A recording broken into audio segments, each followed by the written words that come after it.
Le retour des pèlerins de la Mecque en Côte d'Ivoire a pris une tournure inattendue. Sur les 619 voyageurs contrôlés à l'aéroport Félix Houphouët-Boigny, 25 ont été testés positifs à la Covid-19.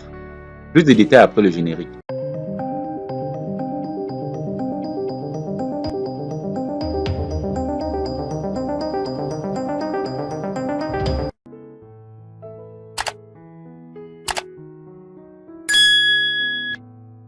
Le ministre de la Santé, de l'Hygiène publique et de la couverture maladie universelle a révélé que sur les 619 voyageurs contrôlés à l'aéroport Félix Houphouët-Boigny, 25 ont été testés positifs à la Covid-19, un taux de positivité de 4%, en deçà du seuil de contrôle de la maladie, a-t-il précisé, rassurant la population.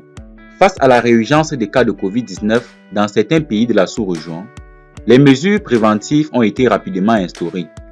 Depuis le 24 juin, un dispositif d'information et de contrôle sanitaire est actif à l'aéroport Félix Houphouët-Boigny pour tester les voyageurs de retour du Hatch et des zones à risque.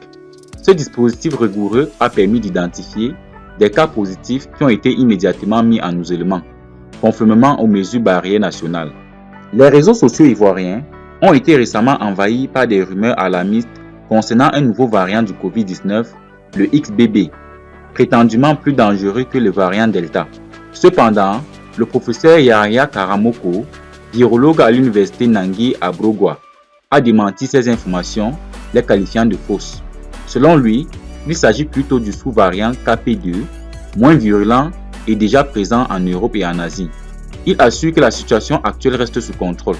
Le ministre de la Santé ivoirienne a rappelé à la population l'importance du dépistage systématique en cas de symptômes tels que la fièvre, la toux ou des difficultés respiratoires.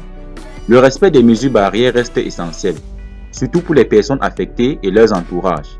Les autorités sanitaires encouragent également les personnes vulnérables à se faire vacciner. Les vaccins sont disponibles et administrés gratuitement par les établissements sanitaires. En dépit de ces nouvelles infections, le ministre de la Santé appelle à la vigilance et à la sérénité. Il est crucial de ne pas céder à la panique, de suivre des recommandations sanitaires et de faire preuve de solidarité et de responsabilité collective pour limiter la propagation du virus.